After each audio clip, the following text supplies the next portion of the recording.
सर्व पत्रकार बांधव तसंच या पाचोरा वडगाव मतदारसंघातील सर्व मतदार बांधव भगिनी आणि महाविकास आघाडीचे शिवसेना, काँग्रेस आणि राष्ट्रवादी महाविकास आघाडीचे सर्व पदाधिकारी, कार्यकर्ते, निष्ठावंत शिवसैनिक, सर्वांचे नातेवाईक, मित्रमंडळी, हितचिंतक या सगळ्यांचं मी मनापासून धन्यवाद देते मी सगळ्यांना। कारण की मी गेल्या 2-3 वर्षापासून पक्षात काम करत होती आणि या 2-3 वर्षामध्ये 59,000 लोकांनी माझ्यावर विश्वास ठेवला। त्याबद्दल मी मतदारांचे देखील आणि आपल्या सगळ्यांचे मनापासून मी आभार मानते। पण मला एका गोष्टीचा आनंद आहे की मी रणरागिणीसारखी लढली, अगदी हिमतीने लढली, याचा मला सार्थ अभिमान आहे। कारण की आपण राजकारणात बघतो, कुणी कुणाला मॅनेज होतं, कुणी एकमेकांमध्ये सेटिंग करतं, परंतु मला उद्धव साहेबांनी पक्षाने जबाबदारी दिली की विधानसभा तुम्हाला लढावीच लागणार आणि ती मी प्रामाणिकपणे लढली आणि 59,000 मतदारांनी माझ्यावर विश्वास ठेवला। खरोखर मी सगळ्यांचं मनापासून धन्यवाद मानते। आणि जय पराजय हा चालूच असतो, कुठला तरी एक न्याय अन्याय, कुठला तरी एक बाजू होते, जय मिळतो किंवा पराजय मिळतो, परंतु या सगळ्या गोष्टींमध्ये याचं निकाल जो लागला त्या निकालाचं जर का आपण विश्लेषण केलं तर तो माझ्या मते तर आहेच, परंतु मी आता गेल्या 3 दिवसापासून मतदारसंघातील अनेक लोकांना भेटली, अनेक जण मला भेटायला आले, तर हा जनमताचा तर विश्वासघात आहेच, परंतु ईव्हीएमचा विजय झाला असं प्रत्येकाचं म्हणणं आहे। ह्यात तीळ मात्र शंका नाही। असं कधीही होत नसतं। आपण बघतो आहोत संबंध जिल्ह्यामध्ये तर निकाल लागलेला आहेच, परंतु महाराष्ट्रात सुद्धा हा जो काही भयानक निकाल लागलेला आहे असं कधीही होत नाही। लोकसभेचा निकाल आणि विधानसभेचा निकाल या दोघांची जर का आपण कंपॅरिझन केली तर हा न पटणारा विषय आहे। लोकशाहीचा खून आहे की काय अशा पद्धतीचा हा निकाल लागलेला आहे। एकीकडे आपण बघतो की या देशामध्ये शेतकरी सुखी नाही, तरुण सुखी नाही, शेतकऱ्याच्या मालाला भाव मिळत नाही, कापूस असेल, सोयाबीन असेल, एकही शेतकरी सुखी नाही, तरुण वर्गाच्या हाताला काम नाही, बेरोजगारांची संख्या खूप जास्त प्रमाणात आहे, आपल्या देशात महिला सुरक्षित नाही। असं असताना महागाई गगनाला भिडलेली आहे आणि अशा परिस्थितीमध्ये महाविकास आघाडीचा उमेदवार एकही निवडून येत नाही, हे हास्यास्पद आहे। आणि ज्या पद्धतीने निकाल आपण बघू तर ज्या पद्धतीने निकाल लागलेले आहेत आणि ज्या पद्धतीची प्रकारची आघाडी आहे, त्यांची आघाडी जी आहे ती इतक्या प्रमाणात आहे की हे सगळं म्हणजे आपण स्वप्न बघतोय की काय अशा पद्धतीचं निकाल आपल्याला दिसत आहेत।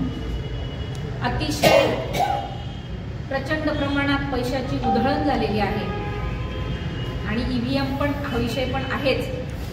अशा सगळ्या गोष्टींचा एकत्र जर केला तर या सगळ्या प्रकारामुळे हा संबंध महाराष्ट्रच नाही तर मला असं वाटतं की हा देशच पूर्ण हादरलेला आहे। अशा पद्धतीचे निकाल लागलेले आहेत, म्हणजे विरोधात असूनही एकतर्फी एवढी अशी मतं मिळणे आणि पहिल्या फेरीपासून तर शेवटच्या फेरीपर्यंत ज्या पद्धतीचं लीड वाढत होतं ते खरोखर संशयास्पद आहे असं मला वाटतं। हा मला असं वाटतं की ईव्हीएमचा अतिरेक झालेला आहे। संबंध जनतेची अशी मागणी आहे की यापुढील निवडणुका ज्या आहेत त्या बॅलेट पेपरवरच व्हायला पाहिजे आणि बॅलेट पेपरवरच्या निवडणुकांचं चॅलेंज हे प्रत्येकाने घेतलं पाहिजे। असं करून निवडणुका लढणं म्हणजे ही जनतेची फसवणूक आहे असं मला वाटतं। आणि अशा पद्धतीचं जो प्रकार आहे तो जनतेला कोणालाही आवडलेला नाही। शेवटी आता विजय झालेलाच आहे। मी त्यांचं मनापासून अभिनंदन करेन, कारण की तो जनतेचा कौल आहे नाही मला माहित नाही, ईव्हीएमचा नाही, पण ते वास्तविकता आहे, ते सत्य आहे। म्हणून मी आमदार साहेबांचं मनापासून मी अभिनंदन करेन। आणि यापुढे जसं शिवसेनेचं ब्रीदवाक्य आहे की 80% समाजकारण आणि 20% राजकारण, मी त्याच पद्धतीने जनतेच्या समोर येणार आहे। म्हणजे कुणीही असं समजू नये की आता ताई राजकारणात थांबून जातील, परंतु तसा विषय नाहीये। माझं हे जनसेवेचं व्रत हे जे आपण घेतलेलं ते तसंच राहणार आहे, चालू ठेवणार आहे। आपण पत्रकार बांधवांनी देखील निवडणुकीच्या काळामध्ये खूप चांगलं सहकार्य केलं, पण मी आपल्या सगळ्यांना धन्यवाद तर देतेच, पण मी आपल्या सगळ्यांना एक विनंती करेन की आपण यापुढे समजा आपण सगळेजण लोकशाहीचा चौथा स्तंभ आहात, कुठेही अन्याय, अत्याचार, चुकीच्या गोष्टी असतील, गुंडागर्दी, दहशत काहीही असेल तर मला असं वाटतं आपण लोकशाहीच्या चौथ्या स्तंभाने ह्या गोष्टीकडे लक्ष दिलं पाहिजे आणि अगदी मनापासून आपण प्रामाणिकपणाने आपण ती कामं केली पाहिजे।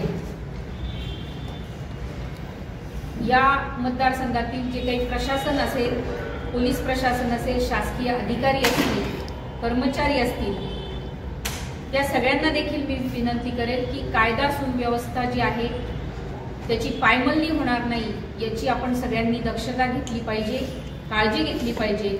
चुकीचं काम मतदारसंघातील जे काही प्रशासन असेल, पोलीस प्रशासन असेल, शासकीय अधिकारी असतील, कर्मचारी असतील, त्या सगळ्यांना देखील मी विनंती करेल की कायदा सुव्यवस्था जी आहे त्याची पायमल्ली होणार नाही याची आपण सगळ्यांनी दक्षता घेतली पाहिजे, काळजी घेतली पाहिजे। चुकीचं काम होता कामा नये ह्या गोष्टीची देखील आपण म्हणजे कुठे दबलं गेलं नाही पाहिजे, यासाठी त्याला वाचा फोडण्याचं काम आपण सगळ्यांनी मिळून केलं पाहिजे। आणि या पुढच्या काळामध्ये चांगल्या कामासाठी, चांगल्या गोष्टीसाठी सदैव मी जनतेच्या सोबत आहे, आपल्या सगळ्यांच्या सोबत आहे, हे मी आपल्या सगळ्यांना वचन देते। आणि चुकीचं काम मी देखील कधीही सहन करणार नाही, ह्या गोष्टीचा मी आपल्या सगळ्यांना शब्द देते। आणि परत एकदा सर्व जनतेचे आणि आपल्या सगळ्यांचे कार्यकर्त्यांचे, पदाधिकाऱ्यांचे मी मनापासून आभार व्यक्त करते। धन्यवाद।